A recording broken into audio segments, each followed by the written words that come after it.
Hey y'all, it's your girl Stephanie. This is Wrestling Color Podcast right here on YouTube. Make sure you thumbs up this video, subscribe, turn on your notifications, hit me in the comments so we can have the conversation. Follow me on the links at the top, and make sure you check out Shit to Sugar Podcast over on Patreon. For a small fee, you can join me in some more adult-centered, real world conversation from a black woman's perspective. We're gonna dive right in.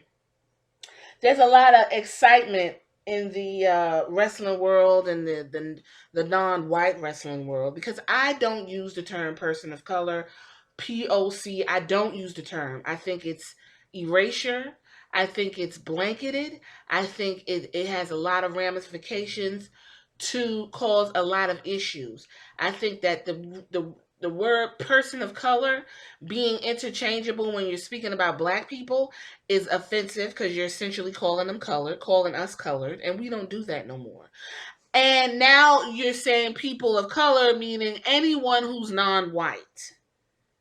But over here, Wrestling in Color, if I haven't said it before, I'm going to celebrate the ethnicities in their individuality, right? I even try to celebrate the white ones, like Drew McIntyre, and I believe he's Scottish. And he's a proud Scotsman. And he brings his Scotsmanship to the wrestling. Sheamus as well, right? But we're talking about champions. So we're going to go through each of these champions, because right now, during the pandemic, and it's supposed to be some type of celebration, but, I see it as more of a convenience. I see it as more of a why not do it now and get it out the way, so when, if and ever we go back to normal, which we will never be going back to normal, but if and when we get people back in the ring and the crowd participation matters again, then we can go ahead and put the regular usual suspects at the top of the card. Okay? So they got it all out of the way right now. So let's just run down the celebration of the POCs, as y'all call them. But I'm calling them of the non-white wrestlers who right now are holding WWE gold. They're actually busting out the diversity more than AEW right now, and that says a fucking lot. Now, AEW's women's champion is Japanese, but their main champion, and I want this to be pointed out, is Jon Moxley, who is white, right? That main belt is on Jon Moxley. The second main belt is on Cody Rhodes. And the tag team belts, I think, are on yes, they're on the cowboy shit. And why I can't never remember this fucking name. And the guy who does the gun thing. Anyway, let's go through it. We got the United States champion, who's enthralled in a whole saga with MVP and Bobby Lashley. That is Apollo Crews. Now, Apollo Crews has come a long way, and if you want, you can go back in my catalog and listen to who is Apollo Crews. And I'm explaining to you why Apollo Crews was stagnant for as long as he was. But somebody said, let's put the rockets on him during this pandemic, where he doesn't have to interact or engage an audience, because he's not that great on the mic. This is the best time to do it. There you go. Hey, then we got the women's tag team champions, Sasha Banks, who's biracial, Latino, and Black American, and then you got Mexican American Bailey. So there go your two non-whites. Well, she is white by race, but ethnic-wise, Bailey is Mexican. And she is also the women's SmackDown champion, as well as one half of the tag team, right? So you got them. Then I guess we're giving legitimacy to the 24/7 title, because R-Truth, who is Black American, has that title. And then we, of course, have the staple, which is the New Day. And those tag team champions are Kofi and Big E. Big E being Black American, Kofi being African born African American, Black African American. Now, see, this is where the confusion comes in because you're looking at two black guys. But WWE want to make it a point to say that Kofi is African born.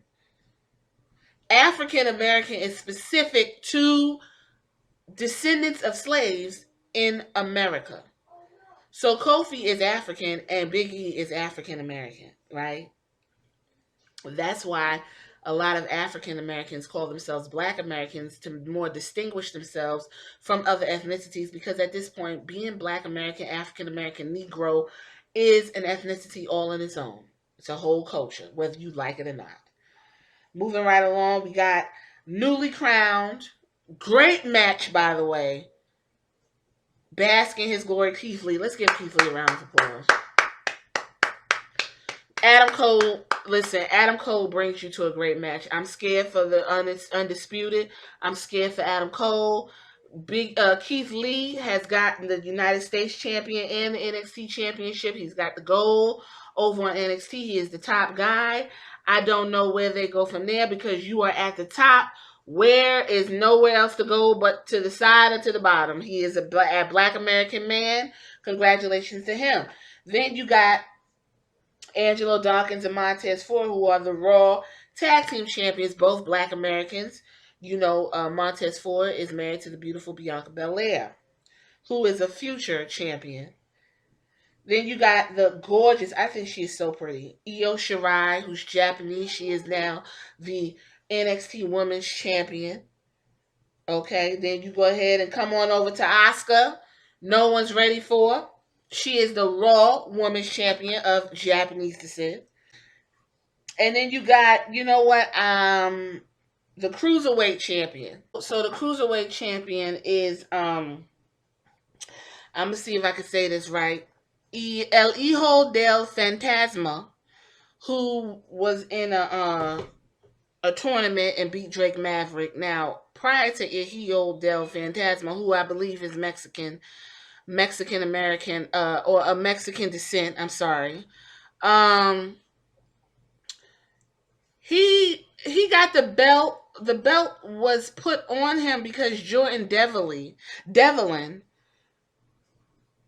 is stuck in Ireland, and he has also got wrapped up in that whole speak out stuff. He got wrapped up in that. So I think WWE quietly just went ahead and took the belt off of Jordan Devlin and went ahead and gave it to Phantasma, and see what happens. And I'm sure they'll, if Jordan Devlin comes out unscathed, them two will have a match and they could put it back on Devlin or whatever the case may be. So there's that. So there goes your non-white champions at the moment during this pandemic, right? So the top belts we got to speak on are not held by non-white wrestlers. But over in the UK, the tag team champions are, I guess this, you know what, I thought it was Imperium. I'm not really sure who the tag team champions are. I think Imperium is the United States NXT tag team champions. And then you got these other two that I don't watch NXT UK, y'all. So just listen.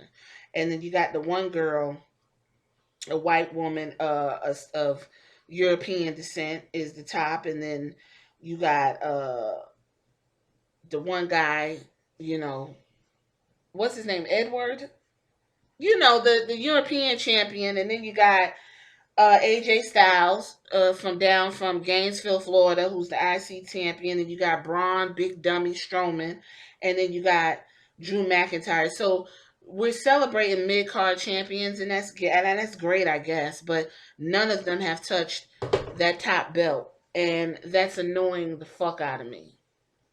That's it. So, what do you think, of this celebration of non-white champions at the moment during the pandemic when, it's some of the worst wrestling going on, some of the worst continuity, some of the worst storylines ever happening right now. I would consider this the throwaway shows, but these people are, given the belt and given free reign to, make it do what it do. And they also introduced a new